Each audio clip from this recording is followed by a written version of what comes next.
Ya Allah! Ya Allah!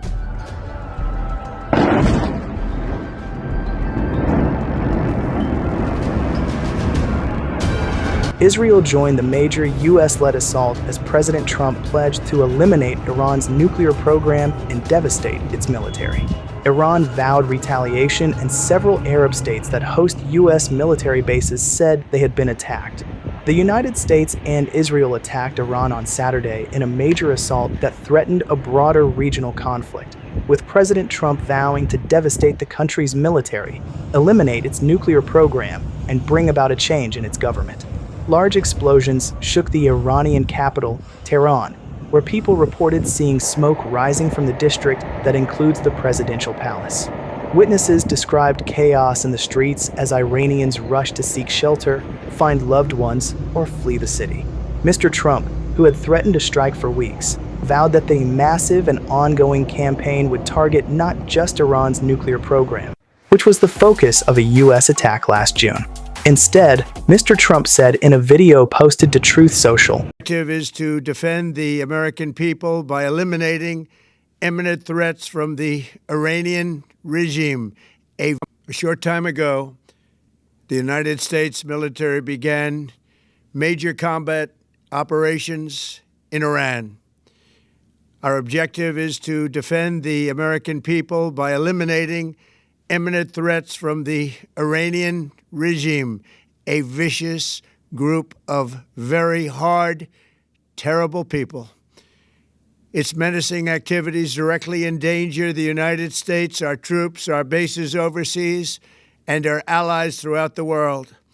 For 47 years, the Iranian regime has chanted death to America and waged an unending campaign of bloodshed and mass murder, targeting the United States, our troops, and the innocent people in many, many countries.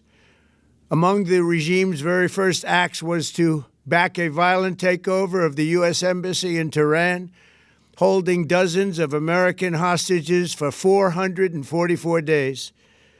In 1983, Iran's proxies carried out the Marine barracks bombing in Beirut that killed 241 American military personnel. In 2000, they knew and were probably involved with the attack on the USS Cole. Many died.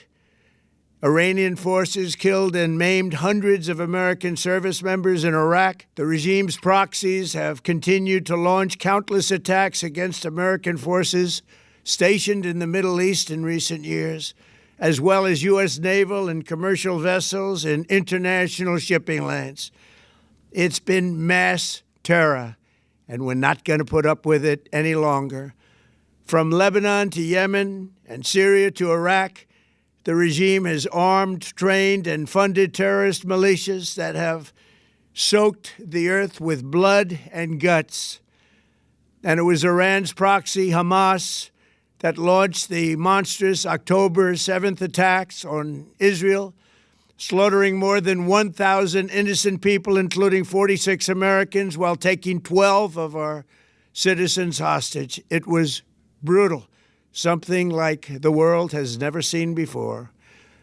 Iran is the world's #1 state sponsor of terror and just recently killed tens of thousands of its own citizens on the street as they protested. It has always been the policy of the United States, in particular, my administration, that this terrorist regime can never have a nuclear weapon.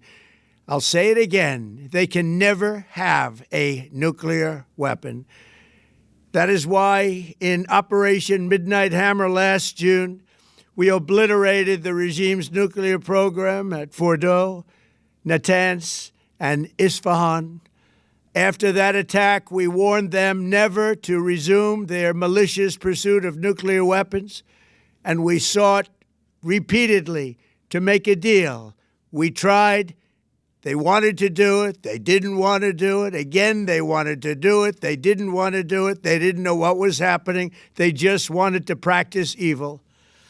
But Iran refused, just as it has for decades and decades. They've rejected every opportunity to renounce their nuclear ambitions, and we can't take it anymore. Instead, they attempted to rebuild their nuclear program and to continue developing long-range missiles that can now threaten our very good friends and allies in Europe, our troops stationed overseas, and could soon reach the American homeland. Just imagine how emboldened this regime would be if they ever had and actually were armed with nuclear weapons as a means to deliver their message.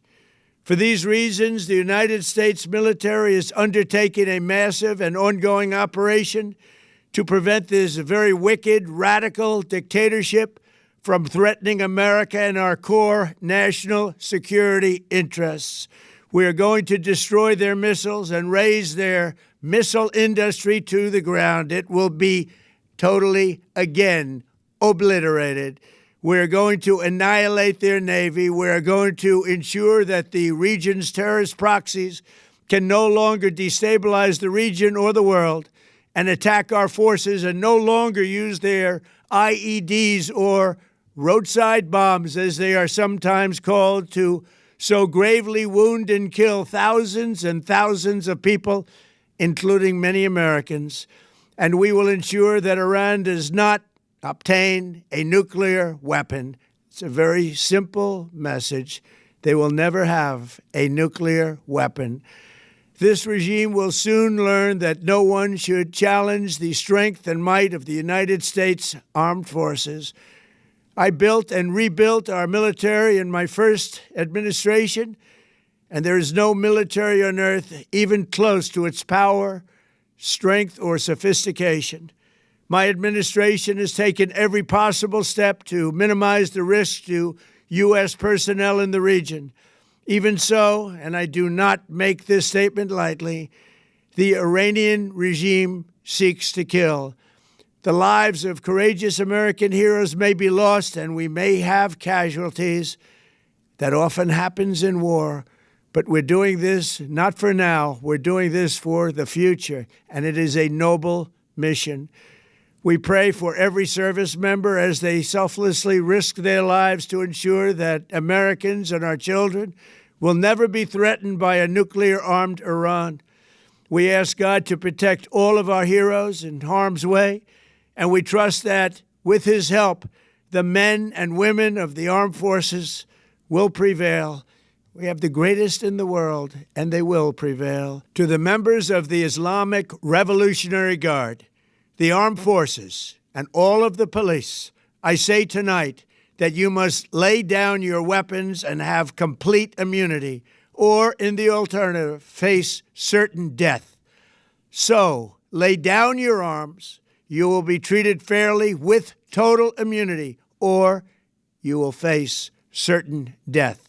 Finally, to the great, proud people of Iran, I say tonight that the hour of your freedom is at hand. Stay sheltered. Don't leave your home. It's very dangerous outside. Bombs will be dropping everywhere.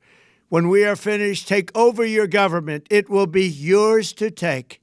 This will be probably your only chance for generations. For many years, you have asked for America's help, but you never got it.